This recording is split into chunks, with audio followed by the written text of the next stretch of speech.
Bismillahirrahmanirrahim. Assalamualaikum warahmatullahi wabarakatuh.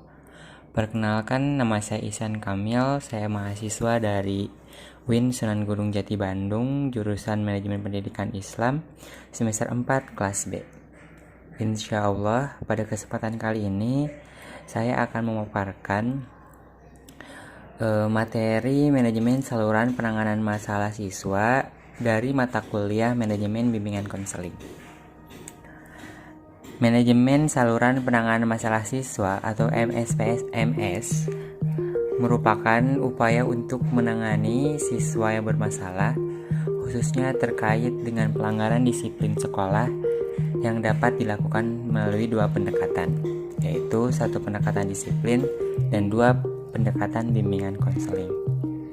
Nah, jadi MPS-PMS ini merupakan tata kelola bagaimana mengelola setiap masalah yang ditimbulkan oleh siswa dan bagaimana solusi untuk menyelesaikannya. Nah, di sana terdapat 3 kategori masalah yang dapat diselesaikan menggunakan manajemen saluran penanganan masalah siswa. Yang pertama adalah masalah atau dengan kasus ringan seperti membolos, dan masih banyak lagi. Kasus ringan ini dibimbing oleh wali kelas dan guru dengan berkonsultasi kepada kepala sekolah atau konselor atau guru pembimbing dan mengenakan kunjungan rumah. Jadi, kasus masalah ringan ini tidak melibatkan pihak lain selain guru, wali kelas, dan juga kepala sekolah, dan ditanganinya juga dengan mengadakan kunjungan ke rumah, menanyakan kenapa alasan siswa itu membolos, kenapa alasan siswa itu malas. Nah, gitu. Yang kedua adalah masalah atau kasus yang sedang, seperti gangguan emosional. Nah, gangguan emosional di sini gangguan emosional yang ringan, bukan gangguan emosional yang berat. Gangguan emosional ringan itu seperti tiba-tiba menjadi temperamen, tiba-tiba menjadi sering mengeluh. Nah, kasus sedang ini dibimbing oleh guru BK atau konselor dengan berkonsultasi dengan kepala sekolah, ahli atau profesional, bahkan polisi, guru dan sebagainya. Dapat pula mengadakan konferensi kasus. Jadi konferensi kasus ini diadakan apabila masalah atau kasus sedang ini seperti gangguan emosional diderita oleh siswa.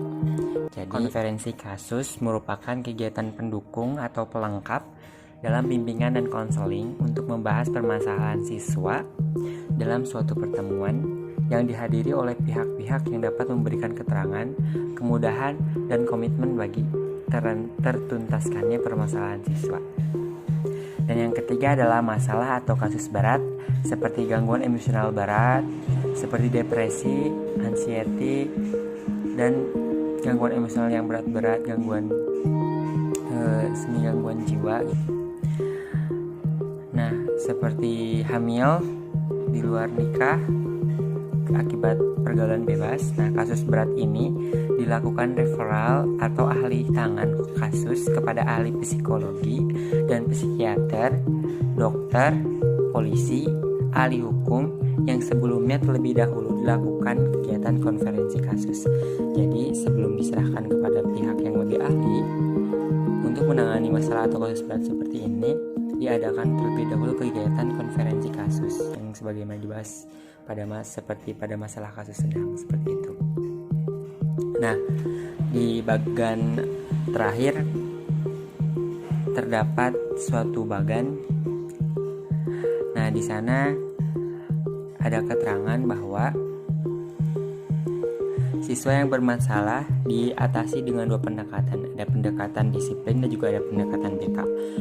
Nah, pendekatan disiplin dan pendekatan BK pada akhirnya mengeluarkan output, yaitu penyesuaian diri atau perkembangan siswa yang optimal. Jadi pada akhirnya outputnya tetap sama, yaitu untuk mengembangkan diri siswa supaya pengembangan dirinya itu optimal. Nah, di sini ada keterangan juga, dengan melihat gambar di samping kita dapat memahami bahwa di antara kedua pendekatan penanganan siswa bermasalah tersebut, meski memiliki cara yang berbeda, tetapi jika dilihat dari segi tujuannya, pada dasarnya sama, yaitu tercapainya penyesuaian diri atau perkembangan yang optimal pada siswa yang bermasalah. Oleh karena itu, kedua pendekatan tersebut seyogianya dapat berjalan sinergis dan saling melengkapi. Mungkin cukup sekian pemaparan materi mengenai manajemen saluran penanganan masalah siswa dari saya. Setelahnya saya ucapkan terima kasih. Saya Ihsan Kamil, mahasiswa Universitas Gunung Jati Bandung, jurusan Manajemen Pendidikan Islam semester 4 kelas B, izin mengundurkan diri. Wassalamualaikum warahmatullahi wabarakatuh.